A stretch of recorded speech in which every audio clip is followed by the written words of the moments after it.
Olá, queridos amigos da Rede Luz Espírita. Estamos de volta com mais um estudo do Evangelho segundo o Espiritismo. E nós, à luz do Evangelho, haveremos de nos estabilizar diante da vida. E a proposta nossa hoje é refletirmos acerca do capítulo número 4. Ninguém poderá ver o reino dos céus se não nascer de novo.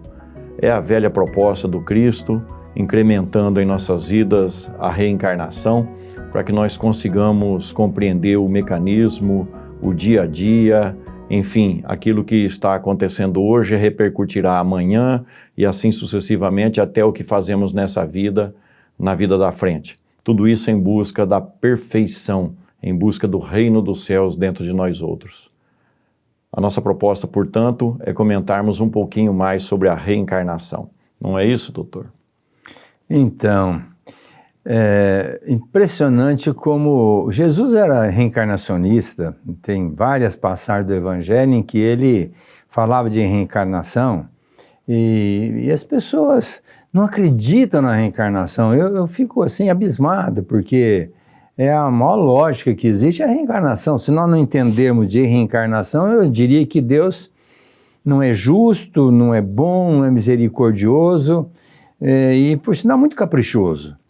Quando a gente pensa na reencarnação, sabendo que cada um vai ter a sua experiência, vai ter a sua vida, vai ter sua oportunidade em várias épocas da humanidade, e essa vivência vai ser ad contínuo, nunca vai parar, então nós começamos a entender a grandeza de Deus.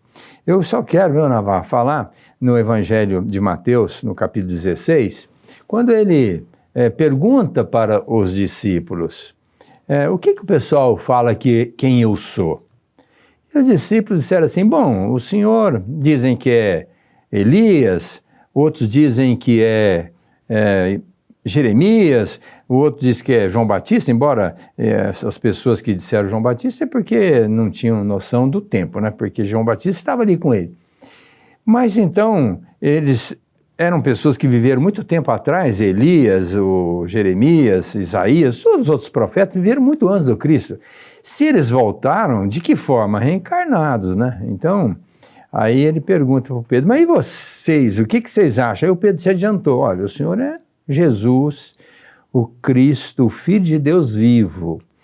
Não é, vamos dizer assim, reencarnação de nenhuma dessas criaturas. Mas aquilo já estava estandardizado na época, a reencarnação. Então, por que naquela época o pessoal já acreditava na reencarnação e hoje o pessoal tem dificuldade de aceitar esse princípio que está inserido na natureza, não é, Naval? É verdade. Quando a gente esmiuça o Evangelho do Senhor Jesus, nós vamos encontrar, por exemplo, a questão daquele jovem que nasceu cego, né? E que Jesus o cura aos 18 anos de idade.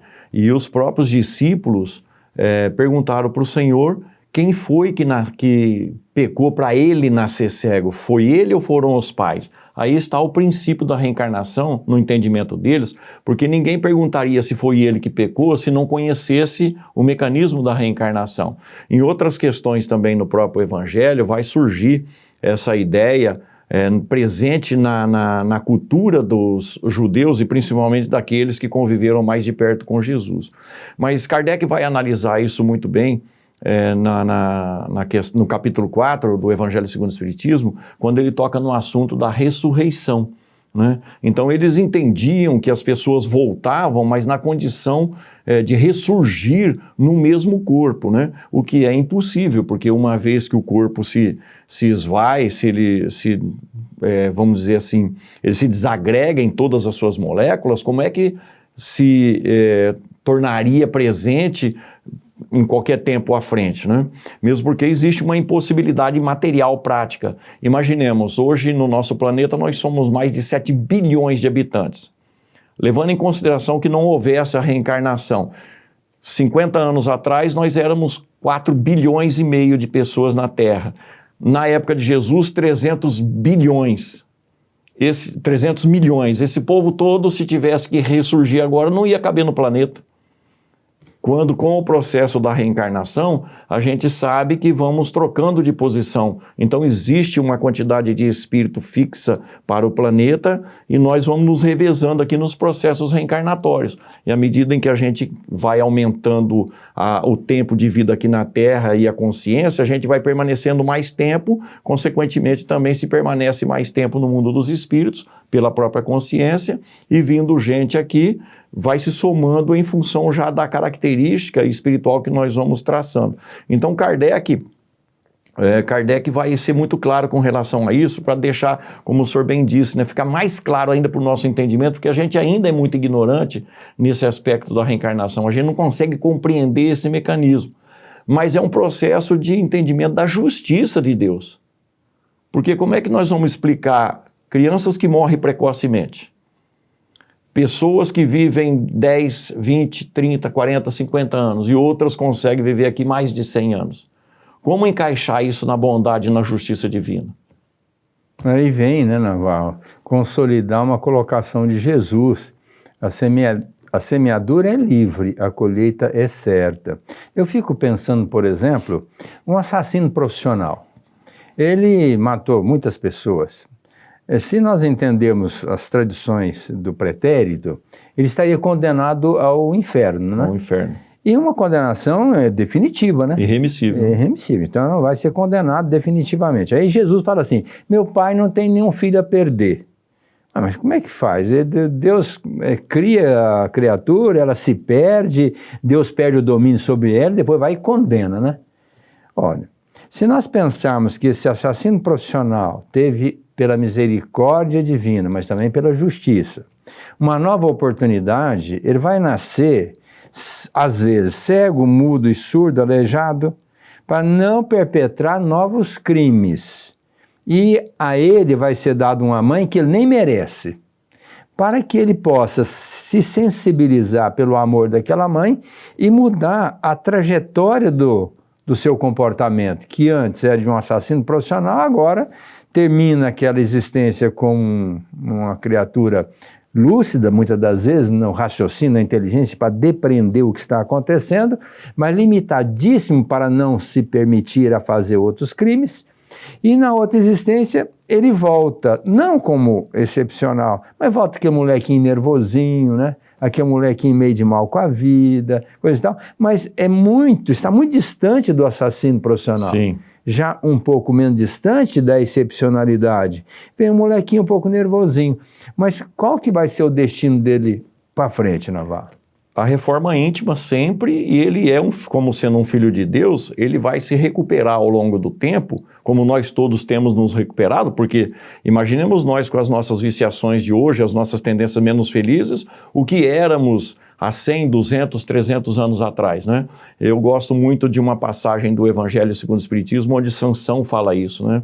Sois hoje muito melhores do que estavam há 100 anos atrás. E isso ele disse na época da codificação. Então, o processo da reencarnação conta com um processo de educação, seja através dos pais ou da própria divindade que permite que a gente venha aqui aprender certas coisas, e algumas vezes nós somos obrigados a aprender pela dor, porque a gente não vai pelo amor, e com isso a gente vai se melhorando. Eu gosto muito, e me permitam, de fazer um questionamento a respeito. Num caso desse de um assassino, por exemplo, irremissivelmente colocado no inferno, sofrendo todas as agruras do inferno. A mãe dele merece o céu. Ela vai querer ficar no céu ou vai querer consolar o filho no inferno? Vai para o inferno, eu tenho certeza. Então o inferno foi criado para as mães morarem junto com seus filhos? Ô, Navarro, tem até uma frase que diz assim, ser mãe é sofrer no paraíso. Não é? O que essa frase quis dizer? Exatamente isso. A mãe está no paraíso, mas vendo o filho numa situação complicada, ela está sofrendo ou está feliz da vida?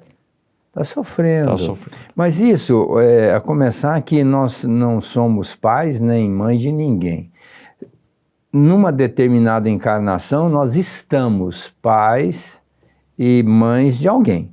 E a criatura que vem na condição de filho, ela está temporariamente como filho. Mas, a bem da verdade, nós somos todos irmãos em caminhada, cada um fazendo o seu périplo, arquitetando o seu destino, fazendo a sua caminhada individualizada. Por isso é que Jesus diz que a cada um será dado de acordo com as suas obras. Tem muitas pessoas que ainda interpretam mal esse esquema, que a gente vai sofrer pelos nossos pais, já que lá está na Bíblia que Deus faria justiça na 3ª e 4ª geração, ou seja, nós estamos sofrendo pelos nossos avós. Não. Eu vou reencarnar como neto de mim mesmo lá na frente e experienciar o que eu estou fazendo aqui agora. Se eu fui uma criatura legal, o meu filho foi uma pessoa legal e o outro foi legal, eu vou nascer neto ou bisneto de mim mesmo e vou ter uma vida legal. Mas se eu fui uma criatura terrível, passei para os meus filhos, que passou a ser uma criatura terrível ou criaturas terríveis, e eu vou nascer neto de mim mesmo, provavelmente eu vou sofrer as consequências daquilo que eu fiz hoje. Por isso que está lá na Bíblia, em que nós sofreremos aquilo que nós fizermos, nós seremos responsáveis. Farei justiça na 3ª e 4ª geração. Então hoje, se nós estamos sofrendo as consequências, não é por capricho de Deus, não. É por algo que nós fizemos lá atrás. E Deus não quer que a gente sofra, quer que a gente mude. Então dá uma nova oportunidade. E a reencarnação é uma nova oportunidade. E a gente se lembra, quando o senhor toca nesse assunto, nesse raciocínio de recuperarmos na vida da frente a oportunidade que perdemos na vida anterior ou de sofrer as consequências, nos vem à mente a questão 199 do Livro dos Espíritos, que é a explicação mais lógica que existe para as mortes precoces aqui na Terra. Allan Kardec quis saber dos espíritos, na questão 199, o porquê das mortes precoces, o porquê se morre em tão tenra idade, ou mesmo na primeira infância, na segunda, na adolescência, né? Por que isso acontece? Como é que se explica isso? E os benfeitores espirituais vão nos dizer que quase sempre são restos de vidas anteriores, que não foram vividas, ou seja, nós temos um planejamento por um determinado tempo aqui na Terra, a gente encurta isso através de uma viciação ou de um ato deliberado de suicídio, a gente fica devendo aquela programação o tanto de anos que foi antecipado. E aí a gente vem numa próxima reencarnação viver aquele tanto de ano. E o que é interessante nesse ensinamento é que quando a gente faz um planejamento reencarnatório, a gente faz em conjunto com outros espíritos para que eles também possam progredir com a nossa presença na vida deles. Se nós antecipamos o nosso retorno ao mundo dos espíritos, eu não estou só prejudicando a mim mesmo em função do meu programa, mas estou prejudicando as pessoas que precisavam de mim na vida delas. Então nós vamos ter que voltar aqui, viver aquele tempo que faltou, para nos tornarmos livres novamente do erro cometido e começar uma nova oportunidade, né? Mas essa questão do entendimento já se fazia presente ainda na época de Jesus, né? Nicodemos era um doutor da lei, né? E Jesus falou para ele, mas Nicodemos, falando sobre o mecanismo da reencarnação, que é preciso nascer de novo, né? Porque o que é espírito vem do espírito, o que é carne vem da carne, e o espírito sopra a vida onde ele quer, ou seja, o espírito está escolhendo onde vai nascer.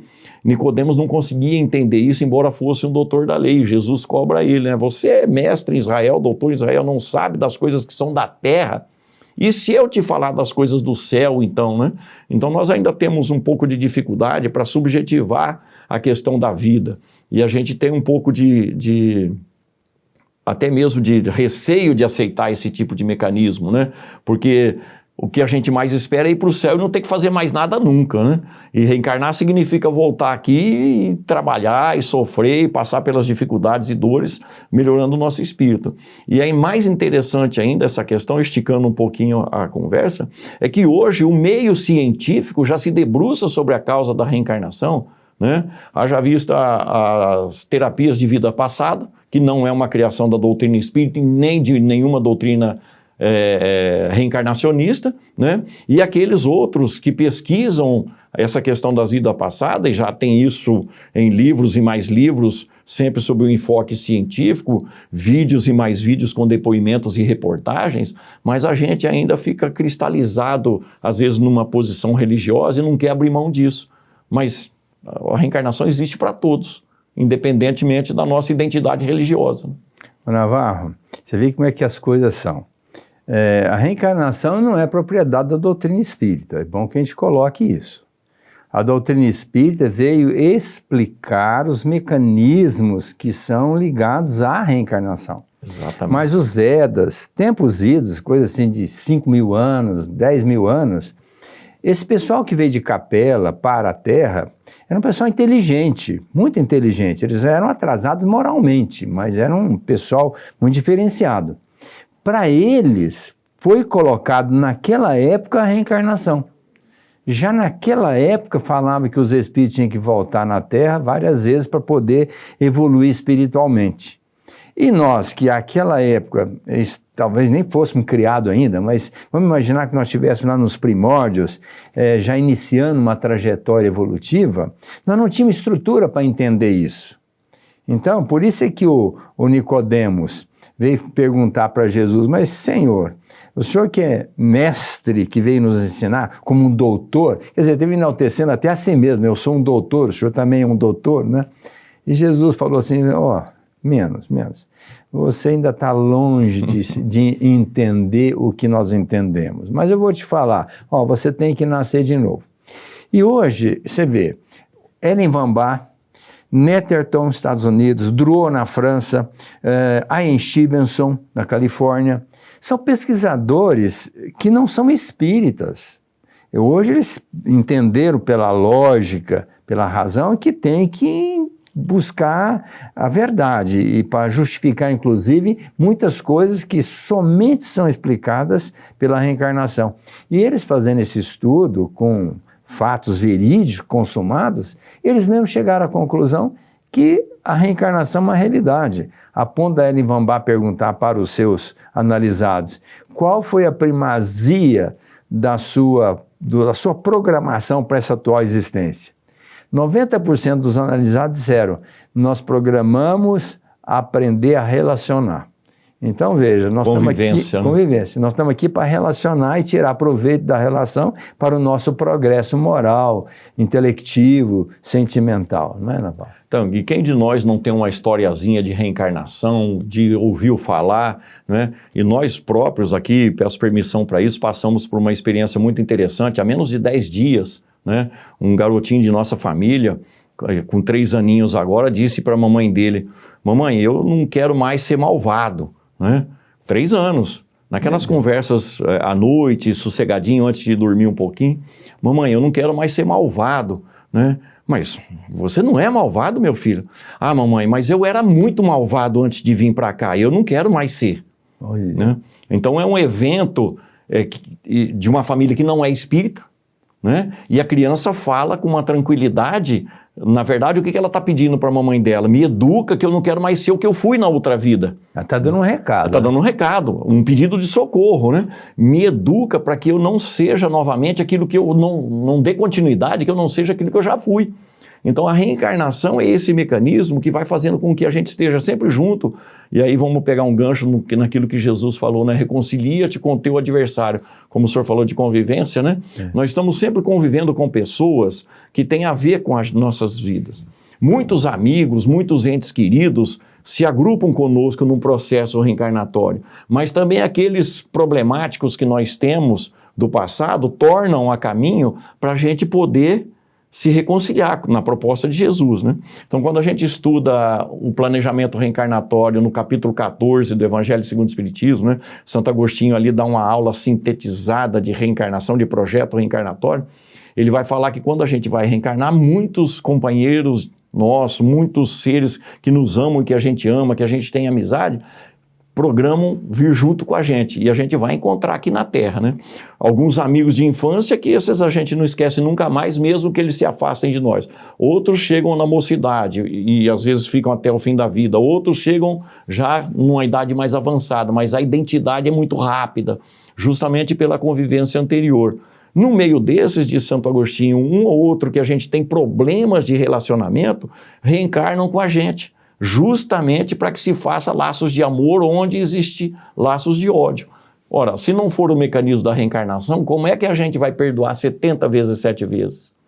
Como é que a gente vai caminhar 2.000 milhas se estão pedindo para caminhar 1.000? né? Então o processo de reencarnação permite a todos nós um processo de reeducação espiritual, moral, e sem a presença do próximo não tem jeito. Navarro, você estava falando, está me lembrando. Sabe que a reencarnação efetiva só acontece aos 7 anos de idade. Até 7 anos de idade, o espírito ainda está frouxamente ligado ao corpo. E isso faz com que ele tenha visão do plano espiritual e visão do plano material no processo reencarnatório. Então é muito frequente a criança até 7 anos de idade relembrar de encarnações passadas e até chegar e falar assim, olha, eu nasci em tal lugar. Até tem um videozinho que eu vi outro dia de um menino que chegou para o pai e falou assim, ó, troque bem minhas fraldas porque eu troquei muita fralda sua. Falei, moleque, você está louco? O menino tinha 3 anos de idade. Como? 2 para 3 anos. Como é que você trocou minha fralda? Porque eu fui seu pai. Oh, meu pai? Foi seu pai. E começou a conversar. E o pai do menino ficou pensando, mas será que foi meu pai mesmo? E eu vou pegar esse moleque. Pegou num determinado momento, pegou uma fotografia do pai na formatura, em frente à universidade, e falou, bom, você é meu pai? Então me mostre quem que é você aqui. Ele falou, é esse aqui. Aí é que ele se deu conta que realmente que era o pai. Então, até os 7 anos de idade, essa reencarnação é parcial e vai se consolidar aos 7. Para facilitar, inclusive, a educação da criança, que forma sua personalidade em 50% aos 3 anos de idade, 75% aos 5 anos de idade. Então, como é importante a gente trabalhar esse espírito que não é nenezinho nem infantilzinho, é um espírito às vezes mais velho do que a gente, mas que vem na condição de filho para ser trabalhado e ser educado, para que não seja malzinho, né? Exatamente. Então, é esse período que a gente tem que trabalhar muito os nossos filhos, levar para uma evangelização. Mesmo porque será pedido conta, né? Sim, nós temos responsabilidade sobre eles, né, Navarro? Sim. Então precisa cuidar desses filhos, não é? Cuidar desses filhos, a gente precisa. Mas nós gostaríamos de indicar para os queridos amigos, mas principalmente para aqueles que têm ainda um pouco de dúvida a respeito, um pouco de receio, de não conseguem entender. Houve no Brasil um grande espírito reencarnado como cientista, né? O grande doutor Hernani Guimarães Andrade. Um homem absolutamente iluminado, e ele fez um trabalho de pesquisa no campo da reencarnação, nos mínimos detalhes, e ele elencou de todos os casos que ele pesquisou e estudou, 6 casos. Está no livro Reencarnação no Brasil. É muito didático o livro, de extrema facilidade para nós lermos e entendermos. Então nós queríamos indicar para os amigos, porque ele vai trazer casos absolutamente... vamos falar assim, impossíveis de serem contestados, né? Então, é um fato, nós não estamos então falando de pesquisadores dos Estados Unidos, ou dos indianos, ou dos orientais, não, nós estamos falando de um grande pesquisador brasileiro, que pesquisou com métodos da ciência a questão da reencarnação, porque ela é, antes de mais nada, um fato. E contra fatos não há argumento, e a ciência está provando isso para nós, né? Mas a questão que se volta, como bem tocou o doutor Aguinaldo, é justamente isso. O que é que nós estamos fazendo com aqueles que estão sob a nossa dependência? Mesmo porque nós vamos voltar na dependência deles. Na sequência. Na sequência. Então, se eu não estruturar bem meus filhos, eles serão meus pais, meus avós.